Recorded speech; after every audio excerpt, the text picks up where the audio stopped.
Hello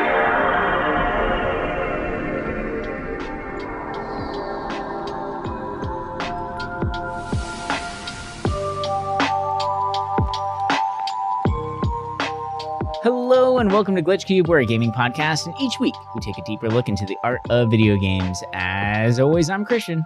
And I'm Chris. And welcome back, everybody. Thank you for joining us as we dive further into the world of games. So this week we are going to be going over some updates, right? Some things that we're playing through, maybe a little teaser here and there of some stuff going on. But just a quick reminder now, and I'll do it again at the end, if you want to play along with us, this month's game, like book club month thing, it's been 4 months, man. We still need to figure something out for a name. No. We're going to be playing Lord of the Rings, The Third Age. I've actually played quite a bit of it already, and I'm digging it. It's a lot of fun. It's kind of mindless, which is nice, but like the combat is pretty good. But we'll dive really far into that at the end of the month, our thoughts of it and all that good stuff. But I'll remind you guys again too. So be sure to play along because it's a cool one. It's good. But yeah, anyway. You want to jump right into these updates? I've played quite a few little games here and there, just trying things out, seeing what tickles the fancy and all that good stuff. But do you want to start us off? Yeah. So as for games I've beaten, because I've started a bunch of games, but for finished, I did Assassin's Creed Unity. Which, nice. For those that know the franchise but don't know the location, it's the one that's in France. Mm-hmm. And recently it received a patch on consoles, or at least the PlayStation, where it's like 60 frames, and they kind of did some like improvements to it. And I thought, I beat Syndicate, I think a year or two ago now, and I thought the game was okay. I think it did some interesting ideas. Plus, being in old-timey London is kind of cool.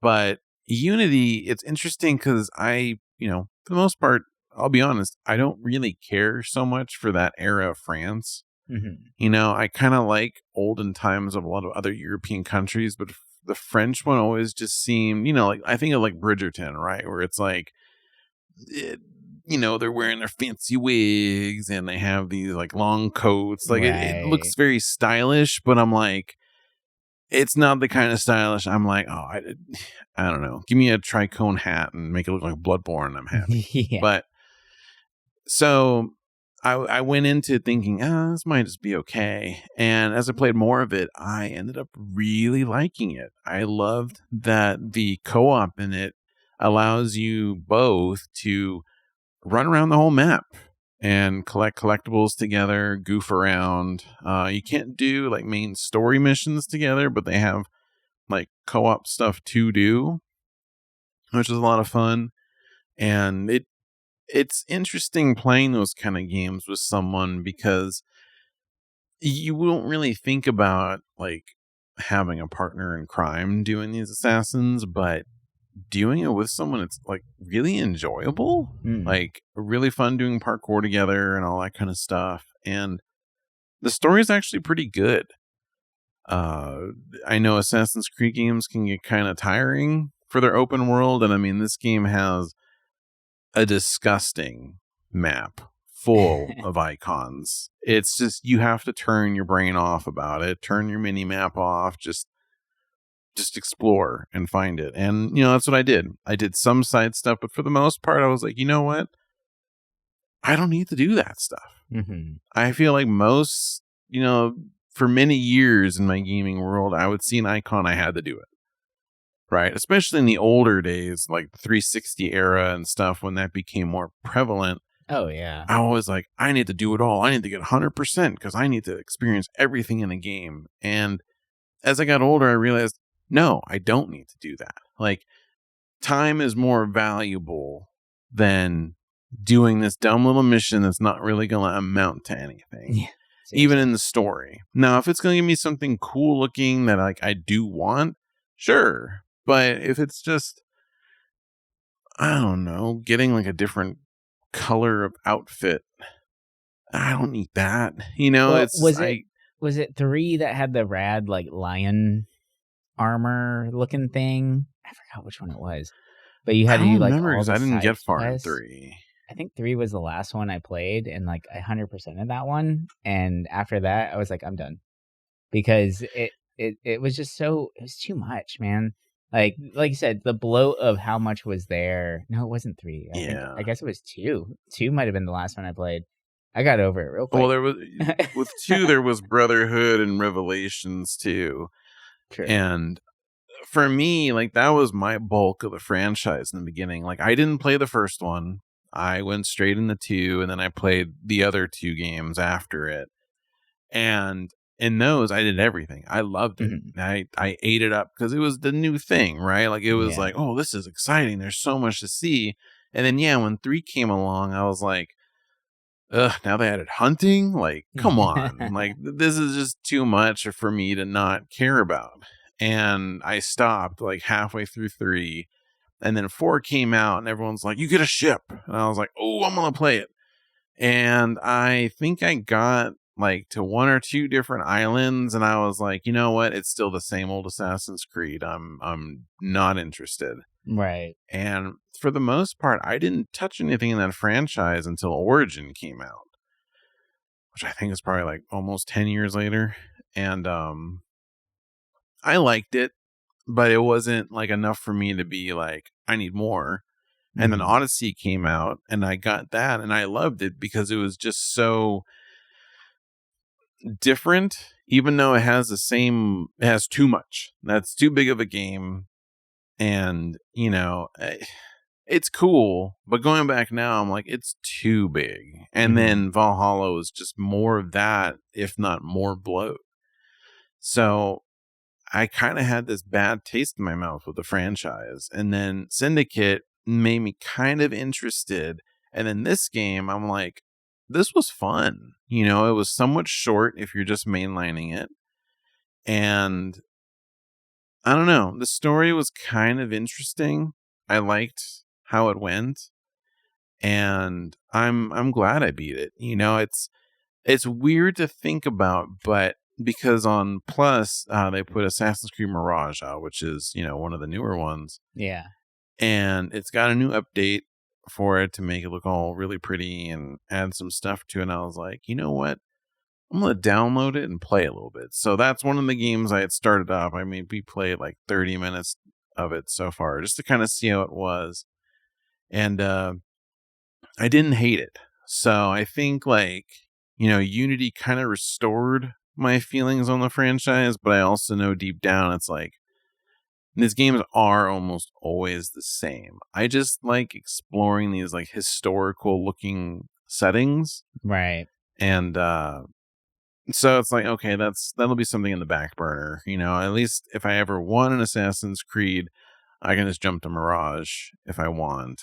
But I think, you know, I don't want to end up hating the franchise again, so I'm gonna put it, you know, back. I got more stuff to play. You know, I still need to do the Lord of the Rings game. Like, I started it, but I didn't get super far yet because I'm like, I want to just focus on this game. So I think tonight I'm just gonna spend some time with it, and you know, juggling that and Pacopia. That's been another one where every night I'm playing.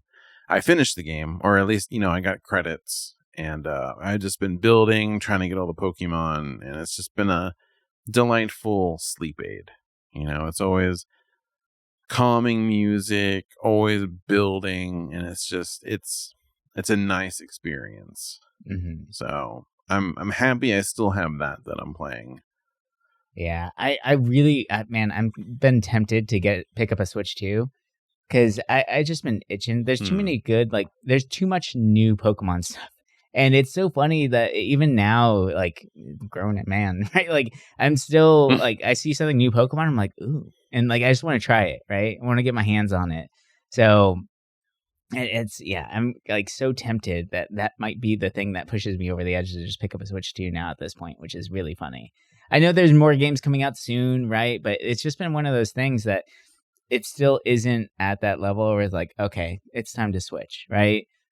And so I don't know. We'll see. We'll see. I'm still on the fence about it. It's either that or I upgrade my laptop real quick, but we'll see and make some changes. But with the Pokemon stuff, I mean, Pokopia, Love it. Like, it looks great. I watched a bunch of gameplay footage on it. It's kind of relaxing to watch people play that game, which I think is really funny. Very different than like Animal Crossing, honestly. Like, I can't watch people play that game, but I can watch people play Pokopia. I don't know what it is. It's the Pokemon, obviously. But Pokemon Champions is now out on the Switch, which is fantastic. I love that it's on the Switch 1, Switch 2. It's free, technically. You can get the Battle Pass thing going on.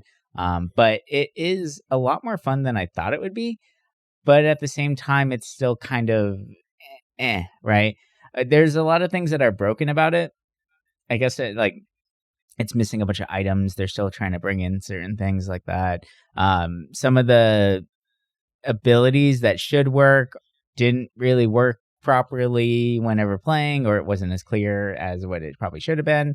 But the biggest gripe I have, because I don't do like Pokemon Home, and I'm not like a big, I have been keeping up with it, right? Like, because you can import your team from Pokemon Home, which is pretty cool. So a lot of people are now like dropping in like cool shinies right off the bat, and they have like their team of favorites. Like, you rely on a gachapon setup to get your Pokemon, right? So every 24 hours, you can then like find or meet, I guess, like 7 or 8 different Pokemon. And then you pick one to recruit to your team, right? You can either recruit them permanently, or you can just do a trial base for 7 days. And then if you want them, then you have to, pay to recruit them permanently after the fact. But you can only pick one of the 8 every 24 hours. Then you can pay like Poke tickets or whatever they're called to do it again. And you do end up getting a lot of those in the beginning. So it's not like you can only try and get a new Pokemon once and then be done with it. So like, you can keep doing it, But I don't know. There's something really fun about it. And I think one of the most interesting things about this new Pokemon Champions game is that whenever you meet them, like, there is the meta of like, what is the personality type? What movesets does it have? What are its stats and everything like that? You can kind of disregard all of that to a certain extent, right? But you can train your Pokemon afterwards and basically kind of quote unquote fix them, where you can change their personality type, and you can change the moves, and you can reallocate stat points. It just costs like Poké Dollars or whatever the hell the currency is in the game, right? So like, you can't just infinitely keep doing that, but you can make modifications to your Pokemon to make them more unique to you, right? So that part was pretty cool. Whenever you first start playing the game, it's very clear that you are fighting bots in the rank matches. Like, and it's kind of surprising. I guess they were just a little worried that not enough people would be on it right away. I don't know how they would ever think that, right? It's a free Pokemon game. Of course, people are going to jump on that game. But yeah, you do fight a bunch of bots, and then like, you'll notice when you fight somebody, because all of a sudden it's like shinies up the ass, right? So like, okay, like, you're a real person. But no, I did enjoy my time with it so far. I keep going back to it just a little here and there. I have a feeling that this is going to be one of those games that I really start to appreciate more when it's on the phone, because the UI is not great. It's a little jumbled up, but it feels like it's built for a phone and built for quick battles. So like, if I can just, just chilling, I got 5 minutes, I'm like, yeah, sure, I'll do a match real fast, right? Like, I feel like that's whenever I'm going to be really on board with this one. But I'm happy that I played it right now, and I'm going to keep playing it, obviously. But I think, yeah, once it gets on the phone, I think that's when this thing is going to blow up. Like, I can see people going nuts for this, especially like the doubles battles and all that. Like, yeah, I think this is going to be a big one for sure, because it is like, I can see the fun there. Oh, and actually, Battle Rooms is really cool too. I was watching a Twitch streamer play it, Matt Bragg, formerly of Achievement Hunter and all that stuff, right? But he was playing, and he opened up a room to get his chat in there, and then he was able to just stay in, and they kept bouncing into battles with him, and it was like seamless, and I thought that was really cool. So I could see this being like a really big like chat and Twitch and all that stuff, like getting people involved and all that, to just keep battling and have fun with it. So that part was really cool. That part seemed pretty seamless. So I do enjoy that. But yeah, no, I'm excited to see where it goes. I want to see how that multiplayer or the crossplay works between Switch 1, Switch 2, and the phone. want to see how well that communicates. But I guess that will be releasing in the summer. So, yeah. I was interested in it because I loved Pokemon Stadium back in the day. But when I saw like the lineup, I was like, I don't know.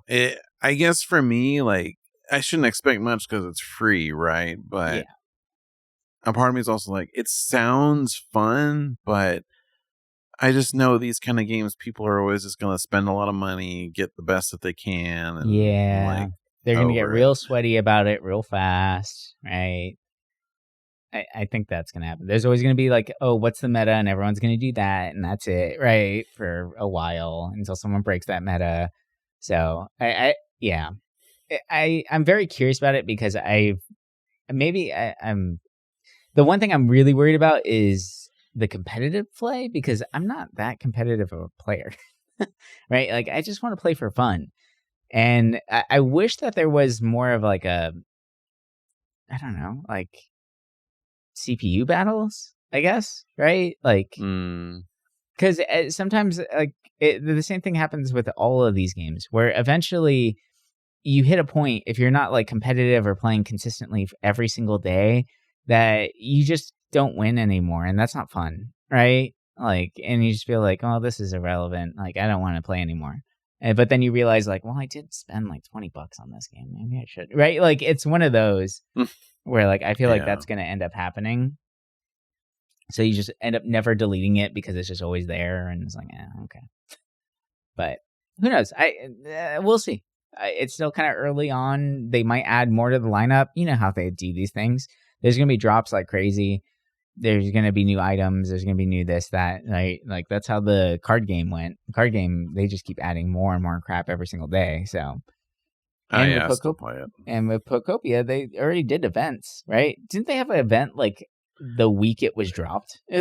Yeah, it was like a few days after they had it for like 2 weeks, where like basically you get Hop Up and it's 2 evolutions, and what you had to do was you had to go to these islands, get these little like cotton balls or whatever, like puffs that fall off of it, and then you trade it in for items, and then those items you can make habitats for them, and then you could recruit its evolutions. So it gave 3 Pokemon, and then people have already done time travel, and the next event should be coming up in like 2 weeks. Oh, cool. So I already know what it is. It's only 1 this time, but it's cool. You know, it's interesting how they do this. I'm curious if there's more. I bet you someone's already gone through all the days to see if there's new events. But I don't know. I've been ever getting kind of back into Pokemon Go as like a reason to walk more. I've been so interested in the franchise. So, you know, like my daughter really likes it too. So she really loves the card game, the Pocket. And, you know, every day we'll open 2 packs and then be done. You know, like it's kind of like, oh, I want to see this. Okay, we're done. We're moving on to something else. Yeah. And then playing through Scarlet, you know, on a Switch 2, that game runs perfectly. Right, there's no issues with it like it does on the original Switch. It's just putting up with some of that game's like very big differences from the rest of the franchise. But yeah, I've been in a Pokemon mood, but I think right now Pokopia has been just like what I need. You know, so I'm not like getting burnt out. Right. It sounds nice, honestly. Yeah. Well, what else are you playing through so we don't just talk about Pokemon all day? I know. So I caved and ended up picking up Crimson Desert. I know the other like 2 weeks ago, I think. Yeah. I mentioned it saying like, I don't know if I'm ready for an open world game like that. And a lot of the things that people were saying about it, I was like, yeah, it doesn't sound like something I would want to play. But, you know, long story short, I was able to trade in a bunch of stuff and was basically able to get, you know, a pro. So I was like, okay, I am going to get something that looks pretty on it. And I did. And Crimson Desert is that. And it's a beautiful game. There's a lot of problems with it. Like, I don't know problems is the right word, but a lot of criticism people have about it are pretty spot on, right? Like the pop in for graphics doesn't really bother me too much, but the controls sometimes bothers me. It's weird how running and jumping works in this game. So like running right now is a toggle for me. And if I forget and I'm still holding down the run button, like you can't jump.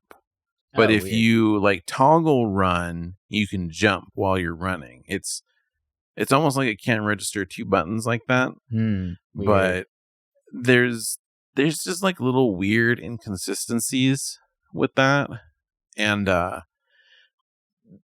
yeah, people are kind of right about the story. Like the very early story, there's not a whole lot, right? You're just kind of adventuring, exploring the world. Now, in a lot of ways, this game does kind of feel like Breath of the Wild in the sense that it's like this huge sandbox you can run around in. And, you know, I'm in chapter 2. I think I'm like halfway through chapter 2 right now, maybe a little bit more than that.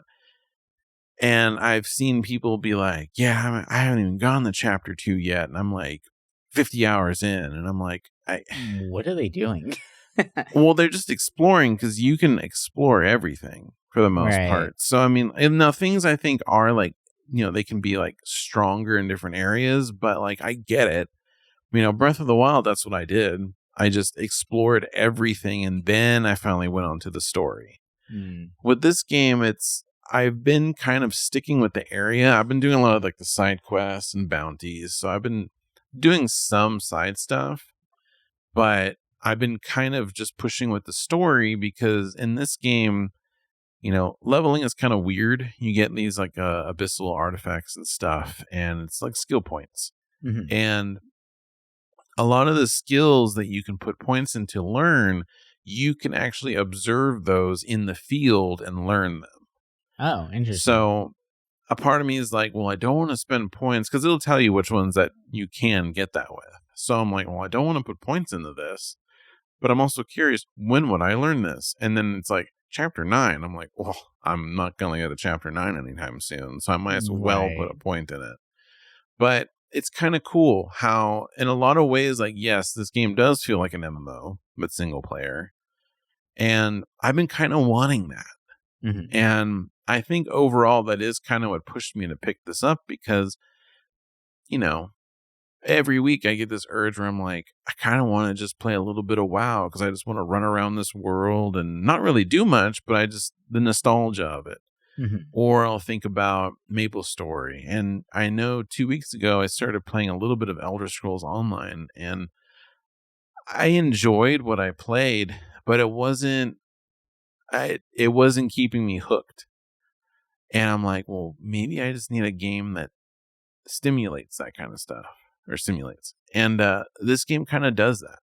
And yes, there's a whole lot of different ideas thrown around and some of the decisions don't really make a whole lot of sense, but it's still an interesting game. You know, I'm not instantly turned off by it. I think I have 6 hours in it now. And I think I've seen enough to be like, you know what, I want to keep going, at least. I want to see where the story goes, because, you know, it's one of those games where people are like, well, you got to get 8 to 10 hours in and the story's good. But I'm like, you know, it's just a different kind of game, right? I also respect it because it's like new engine or a unique engine. It's not Unreal. So anytime I hear of a game having its own engine, I'm 80% more interested in it because it's just, I know it's going to play differently. And this game does a lot of really cool stuff. You know, it really does feel in a lot of ways kind of like Skyrim in a way.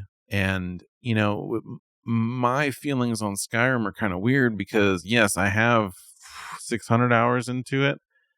And I loved it at the time. Could I ever go back to Skyrim? No. Looking back now, I'm like, I understand why Skyrim got all the praise it did.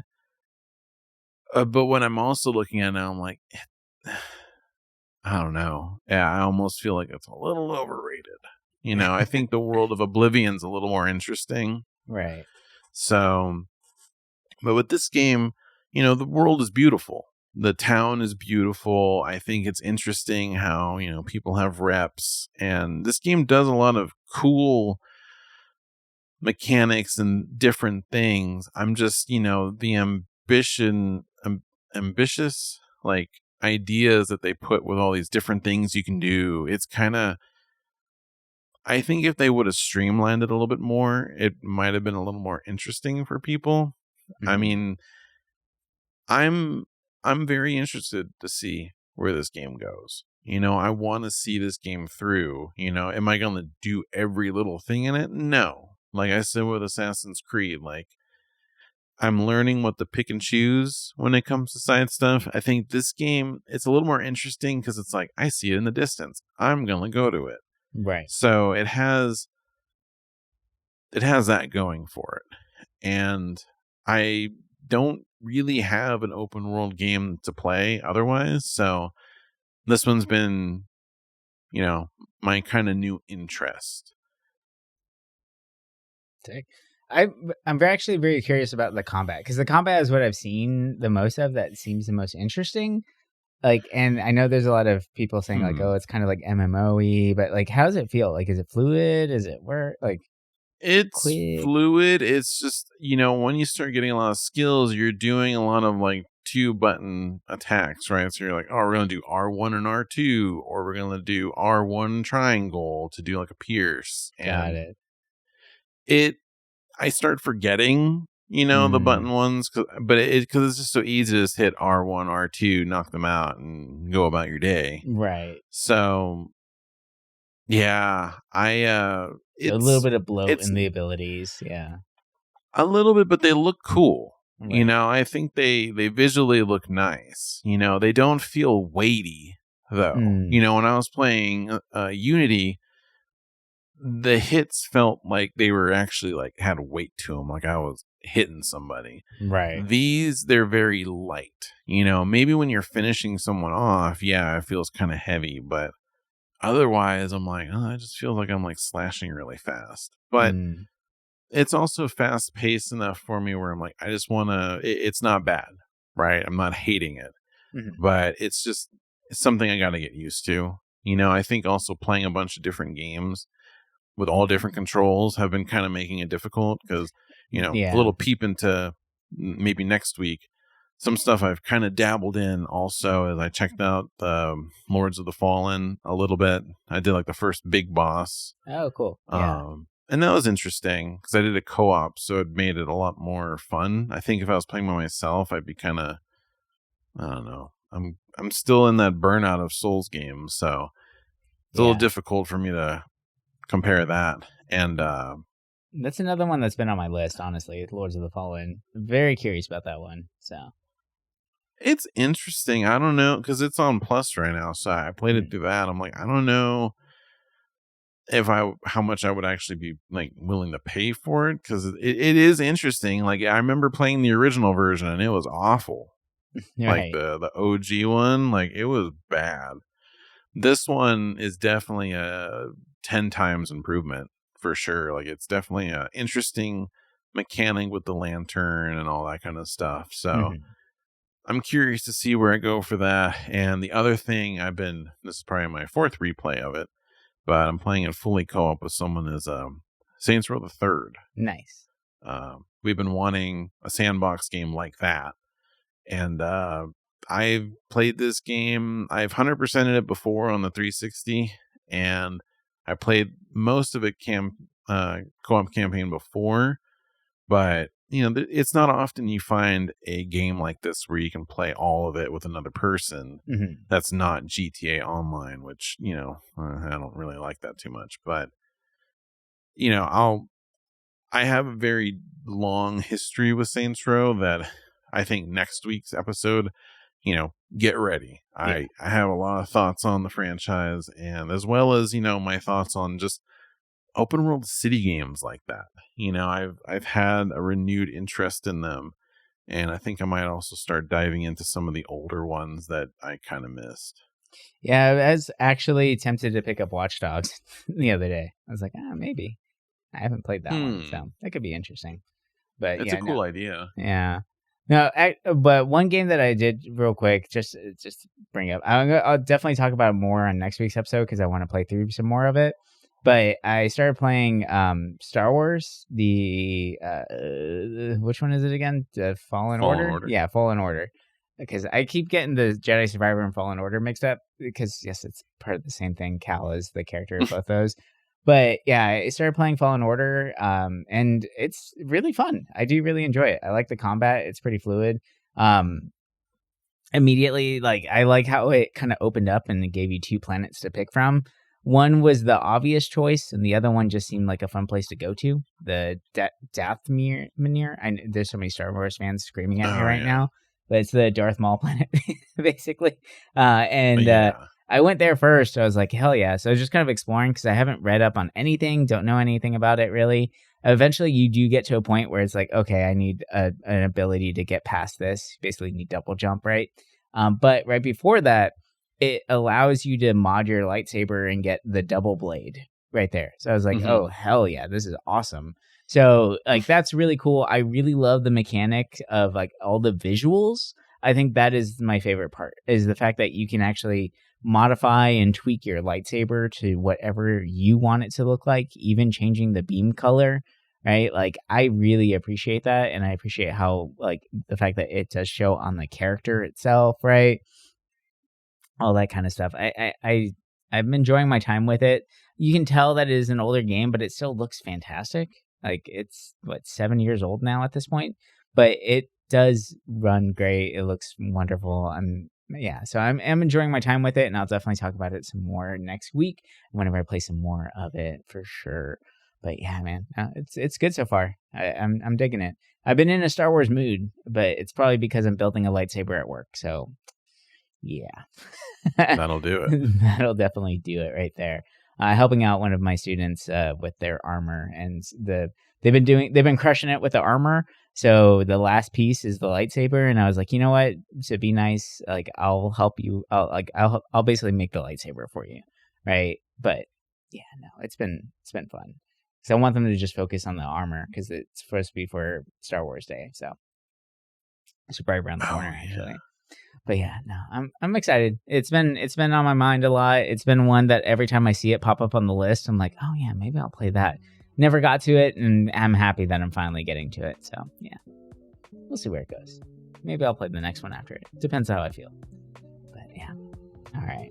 Well, I think that's going to do it for us this week. I hope you guys have enjoyed this little conversation here as we dive further into the world of games. And once again, if you want to play along with us on this monthly book club gaming challenge thing that we've been setting up, the month of April is all about Lord of the Rings, The Third Age. This game is interesting for sure. Turn-based combat. Think Final Fantasy X meets Lord of the Rings, and it's pretty interesting. It's pretty fun. A little bit it gets challenging at some points too, which is kind of cool too. But yeah, no, play along with us so that you can actually follow along and chime in at the end of the month whenever we dive further into that episode. But yeah, anyway, we'll talk to you guys next week with some more games and all that good stuff. But until then, bye for now.